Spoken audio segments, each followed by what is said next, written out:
Direct Investisseur vous est présenté par FX Pro. «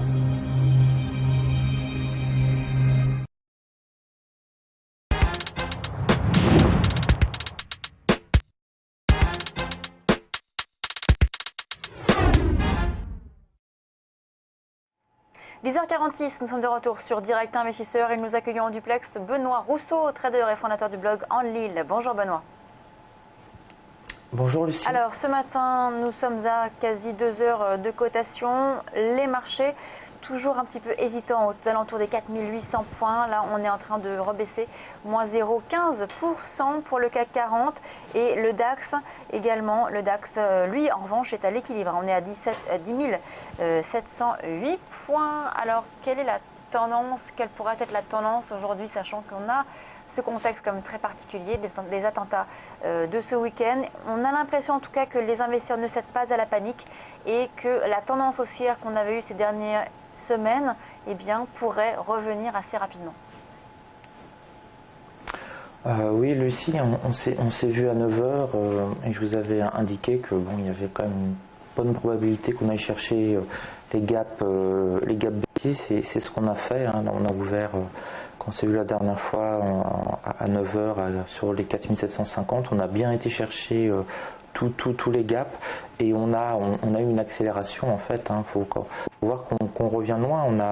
Sur Futur, on était vers les 4690 à l'ouverture à 8 h et on vient quand même de reprendre quasiment 110-120 points en ligne droite, presque plus de 2% et demi sur les futurs par rapport à l'ouverture de 8 h. Donc on a effectivement un marché qui ne lâche pas.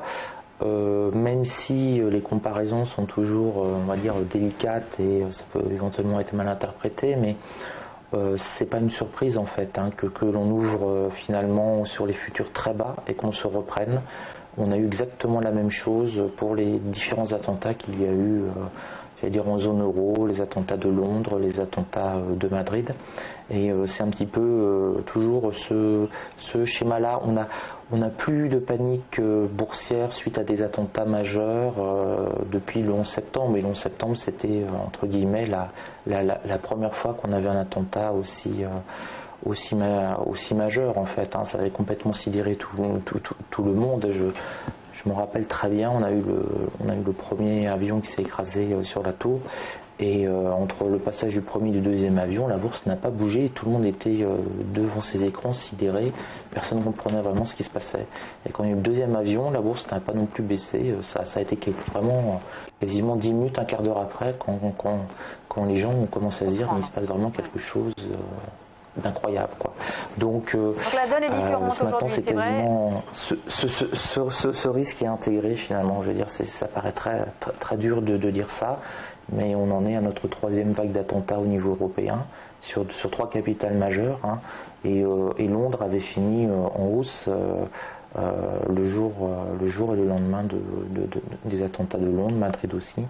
Donc c'est pas pris en considération parce qu'il y a un climat géopolitique qui se crée, mais sans faire de la géopolitique quelque part ça simplifie presque les choses puisqu'on a tous un ennemi commun. Donc les Iraniens s'entendent mieux avec les Américains. La bourse avait beaucoup baissé sur des tensions, par exemple sur le problème nucléaire iranien. Il n'y a plus du tout de problème avec le nucléaire iranien. On signe tous les accords avec les Iraniens parce qu'ils nous aident contre l'État islamique. Il y a moins de tensions en Israël parce que au sud du Liban, tous les combattants du Hezbollah se battent contre l'État islamique et donc ils ont plus le temps de lancer des roquettes sur Israël. Donc quelque part, un ennemi commun, ça simplifie un petit peu la donne. Et au niveau géopolitique, même si ça paraît incroyable de dire ça, c'est presque plus calme. Vous pensez qu'on pourrait terminer Israël est tranquille, les Iraniens... Vous pensez qu'on pourrait terminer dans le vert du coup aujourd'hui? Oui. Oui, c'est pas impossible, loin de là. Je vous dis, on a ouvert, regardez, sur le CAC 40, on a ouvert à 8 h à 4690 points, on vient de reprendre 114 points en ligne droite. Donc sur le CAC 40, un rapide calcul mental, on a repris 2% et demi.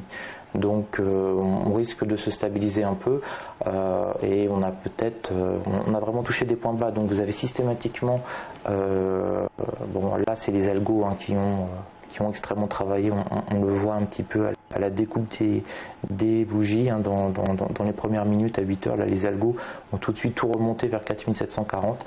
Ils se sont stabilisés sur le point pivot mensuel et on voit on évolue vraiment par rapport au point pivot mensuel, hebdomadaire et journalier. On les atteint, on se stabilise un peu, on repart sur le suivant, on se restabilise, on repart. Et là, on arrive sur un point où on voit on hésite maintenant sur le point pivot journalier. Donc on peut finir à peu près sur ce niveau-là. Maintenant, ça va être ce que vont faire les États-Unis cet après-midi, qui vont peut-être propulser encore un peu plus haut. Alors plus haut sur le CAC 40, on a les 4840. Si les États-Unis baissent, on va suivre, on va sûrement aller chercher le point pivot. Donc on risque un peu de stagner maintenant entre le point pivot hebdomadaire et la résistance 1 journalière.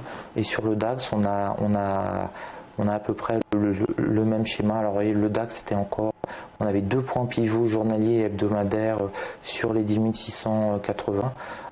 Bon, ça valait. Là, c'était vraiment ce qui était recherché. Là, on rebondit bien. Donc, 5 minutes avant que vous m'appeliez, je suis rentré à 10 688, donc sur ce niveau-là, pour profiter de ce petit rebond. Mais bon, j'ai très peu tradé ce matin. J'ai fait 11 trades, donc au lieu 2 ou 3 fois moins que d'habitude. Il y a aussi pas trop non plus envie de trader, il faut être clair, c'est une journée un peu bizarre, quoi. Je suis allé pour mon débit et tout, mais de parole et tout, mais il n'y a pas d'envie là. Donc, Aziz. Ça joue aussi, hein, le moral, hein, sur le. Mais ça joue bien sûr la psychologie sur le trading. Évidemment. Et là, Aziz, tout le monde est un peu. Pour terminer, est-ce que vous pensez que, comme le dit Benoît, on pourrait terminer en hausse aujourd'hui également? Je suis assez d'accord avec tout ce que disait Benoît, effectivement, Lucie, puisque depuis l'ouverture, on a touché un plus bas, on ne fait quasiment que progresser. La hausse est assez construite, puisque on a des mouvements impulsifs, on retrace une partie, on repart à la hausse, effectivement. Et donc là, l'obstacle, c'est les 4820 points, il faudrait dépasser. Mais on a des chances, effectivement, de clôturer la séance en territoire positif, les investisseurs ne voulant pas céder à la panique, notamment sur le CAC 40. Je rappelle le CAC 40 qui est actuellement donc à pratiquement 11 heures, 4803 points, donc approche de l'équilibre à moins 0,09% sur le CAC 40. Merci beaucoup Benoît Rousseau, donc trader et fondateur du blog en Lille. On vous retrouve demain pour de nouveaux commentaires sur les marchés. Place à la suite de Direct Investisseur.